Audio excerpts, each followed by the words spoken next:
today I've got a sort of skincare, tooth care, bake 10, a heap of favorite stuff that I currently just like, stuff that I recently bought or recently started using again. I have this whole drawer in my room full of products that are still usable but I don't currently use, and every now and then I just look through it and just find stuff that I had really no idea of that I still even had it. So yeah, pretty much this is just some of my currently favorite stuff, which I thought I'd just show you. So first off, although I realize this is probably not very useful for people outside of the Netherlands, is a lip balm. This is the Kruidvat Intensive Care lip balm. They don't actually sell it in a jar anymore, it's in a little tube now, which I do think is more hygienic. But it's just a very basic lip balm. I'm pretty sure most budget store and drugstore brands, this is just a regular drugstore brand, will have something similar. It's pretty much the same thing as petroleum jelly, but then with some menthol added to it. Pretty much, it's just the most simple stuff ever. Like, it's just really the most basic old-fashioned lip balm there is, pretty much. But it does something that other fashionable lip balms don't manage to do. It actually saves my zombie lips. Like, literally. I don't think I've ever shown it before, because I do try, like, before I use this stuff, and it was still really bad. I did actually make sure to, you know, scrub my lips before starting to film. But I used to have horribly dry lips every single morning. Like, seriously, it was just awful. This is gonna sound gross, but there were just like flakes of dead, dried out skin everywhere. Like, it didn't bleed or anything, but it was just like a snake, you know, throwing off its old skin. It was pretty much disgusting. But yeah, then I just realized I still had this stuff, figured I should probably use it before it gets too old. Started using it and then realized that my lips suddenly became soft and actually stayed soft at all times. So yeah, apparently the old-fashioned method is actually the best. Due to the menthol in it, it does tingle sort of on the lips, which felt sort of weird to me at first, but yeah, I do sort of like it now. I mean, at least I can feel it working, which is something I actually like. One downside is that this old version of it is in a jar. What I personally do, because I don't want to stick my finger in it every day, because it just seems very unhygienic to me, is I just use the backside of a makeup brush, scoop some out, put it on my lips, wipe off the brush, close the jar, and then proceed to actually smear it onto my lips. So yeah, that's the reason why my lips now look much better. The thing I recently started doing, which I didn't used to do before, is shaving my face. I realized that a lot of YouTubers have pretty much over the course of years started doing this. It's never really became a hype, but I do think it's something that's like become more common over the course of the years. Me personally, I just use these really small razors, which I bought for really cheap at a drugstore. These ones are by Ebelin. Ebelin, it's a German brand. You don't really need a specific brand of these, I think. Like, these were really cheap and they work. I mean, they're just face razors, so whatever. Most people use them for their eyebrows, but you can also use them if you have like dark hairs on your upper lip to remove those. I'm a blonde, so luckily I don't have that problem. But what I did have were those little, really tiny, fuzzy, small, almost invisible hairs, like around my temples and here, like right here, like where my hair sort of ends, and yeah. So yeah, pretty much they're not really visible without makeup, but with makeup I did really notice like foundation sort of clinging to it and powder clinging to it, and it did sort of annoy me. So what I do now is actually just shave those off very carefully, about once per week, once per 2 weeks. It doesn't grow very fast, but yeah, I just like the result of it. Also, my skin, I've noticed over the years, actually really likes any sort of form of exfoliating. So, like once per month I just run it over my entire face, just, you know, scrape all the dead skin off, and my skin just feels really fresh and renewed after that. For my eyebrows, I don't really use it to do my entire eyebrow, because it does grow back, and yeah, like especially below my eyebrows where there's darker eyebrow hairs, like down here where I don't want them.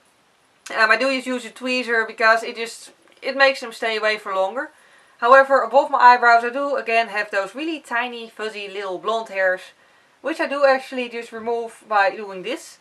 Obviously I'm not touching my skin right now because there's makeup on it. Like, for those of you who've never done this before and are thinking of doing it, do make sure to really thoroughly clean your skin before doing it. Spray some alcohol, like disinfecting alcohol, not vodka or anything, Although it will probably also work, but you know, on the actual razor, and then just, you know, use it and then clean it again with alcohol. Just to make sure you don't get any infections, like you are using a sharp product on your skin, so you know, you don't want bad things to get in there, obviously. Another thing that I recently started using is a serum. Pretty much I started using this because it's supposed to be combined with a, well, you know, you can use serums on their own, but I've actually started using a derma roller just to try it out. I'm not sure if that review is already online. If it's not, it's going to be online next week, so you already know that. Then, yeah, but yeah, you're supposed to use that with a serum. I didn't have any serums yet. So I bought 2 of them. These ones are bought by Balea. This one is the Q10 Anti-Age serum. It says here in German, like I bought it in Germany because it's cheap there. And this one is the Aqua one. This one is supposed to, you know, moisturize the face, obviously, just keep it hydrated. This one is supposed to negate the effects of like sunlight on the face, like just anything that ages the skin. This is supposed to work against that, which I think it's probably does, but you know, like I pretty much just use it because I work as a postman, so I'm out in the sun very often, and you know, I do want my skin to actually be repaired from the damage or prevent it to begin with. I've also heard, by the way, that caffeine, like even drinking caffeine, actually helps against, you know, getting your skin aged from the sun. So I've started drinking more coffee. It was a good excuse. Anyway, back to the products. This one I use at night simply because it's more nourishing than the other one, and I have oily skin, so if I use something that's extremely nourishing, I'm going to turn into a disco ball, which is not what I'm trying to go for on a regular day. So yeah, I use this one during the night because, you know, at night I'm in bed sleeping and it doesn't really matter how I look. And then during the day I use the Aqua one, the hydrating one, which does seem to, like, it doesn't completely go matte or anything, but it seems to go more matte at least than the other one. Both sink in really quickly, and also I've heard a lot of people say that you should pat it in rather than rub it in, like that your skin actually sucks it in better if you pat it in. So yeah, I do actually really feel it makes a difference. I do feel like it sinks into the skin quicker if I pat it in, so that's what I've been doing.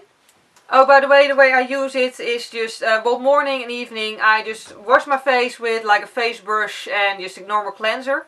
Then obviously dry my face. Then I use a toner, and then I immediately move on to using the serum. And then just move on to eye cream and moisturizer, makeup, whatever afterwards.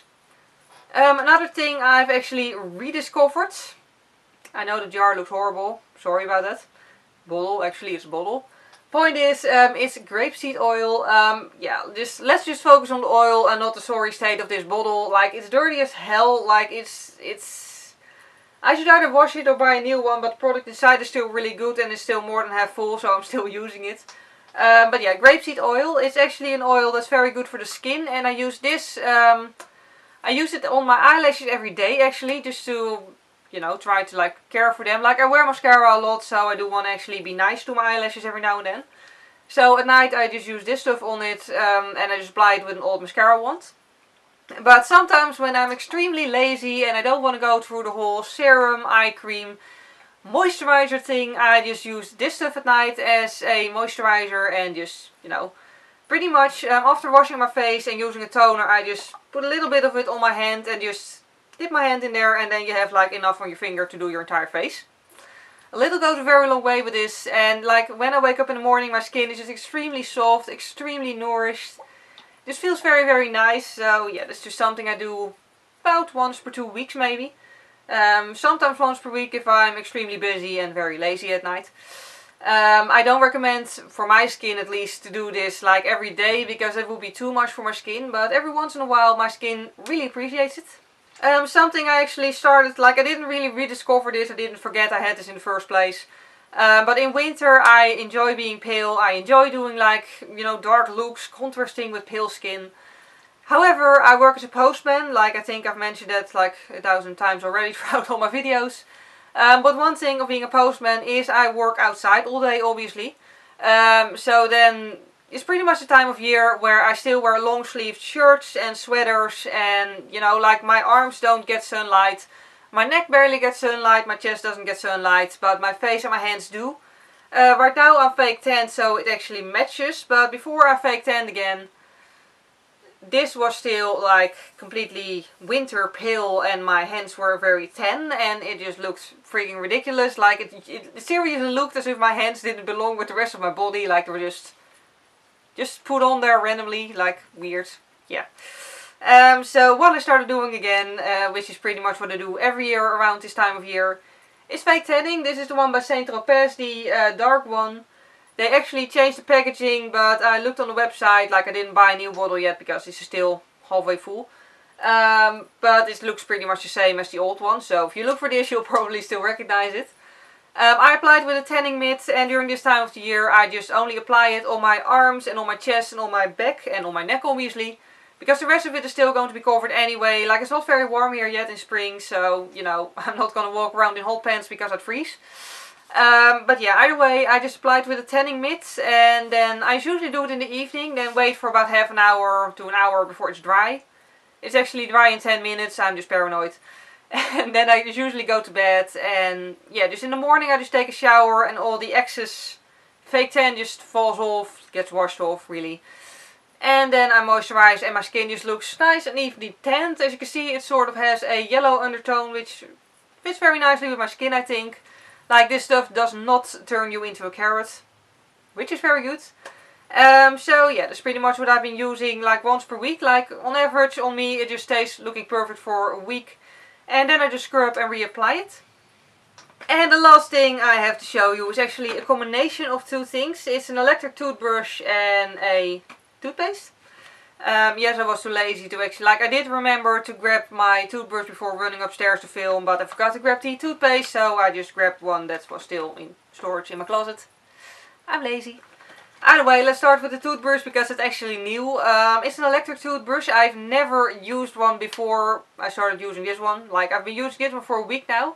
I gotta say, it's sort of weird from the point of view of someone who's never used one before to use an electric toothbrush, because like I really had the tendency at first to keep like moving it like I would use a normal toothbrush. But you're really supposed to just keep it still and have the toothbrush do its job. What's really nice about this one is the Oral-B Vitality one. And yeah, like what's nice about this one is that it has a timer. So after 2 minutes it's just sort of like, that was sort of a weird thing by the way, like in the instruction manual. I actually read it this time, which is a weird thing. But yeah, it only says if your toothbrush has a timer, it will give a signal after 2 minutes. It didn't really specify if my specific toothbrush had a timer. It also didn't specify what sort of signal it would give. It says timer here, so I figured it has a timer. I still didn't know what to expect in terms of the signal, but the signal turns out to be that it sort of just stops for like a split second a few times, and then it just continues on like normal. Like the first time I did it, I really thought it was broken or something, but that's just a signal. But I do think it's very nice that it does it, because then at least you know that the 2 minutes have passed and you've been brushing your teeth for long enough. Me personally, especially in the evening, I just really like to take my time, and I usually brush for a little bit longer than 2 minutes. But yeah, it just works really well. I do have the 3D white bits on it, which seem to have a different color in every country, which is sort of weird, but oh well. And I do actually really think it makes a difference, especially with the toothpaste that I use.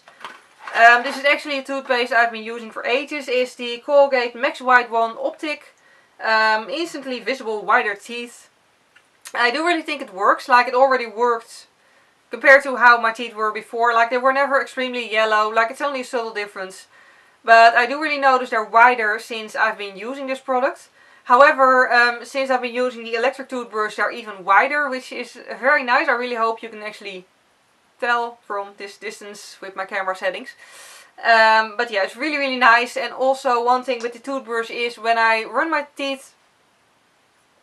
I was gonna say when I run my teeth over my teeth. I meant to say when I run my tongue over my teeth after brushing. They actually do feel more smooth, which is very nice. So yeah, this is, to me at least, a winning combination. So those were all the products I had to show you today. Yeah, pretty much this is just stuff that I personally like using at this moment. If you have any products, by the way, that you really like and that you really feel like everyone should try, please tell me, because I love trying out new products. For now, I really hope you enjoyed watching this video. If you did, please click the like button. In any case, thank you very much for watching and see you next time. Bye!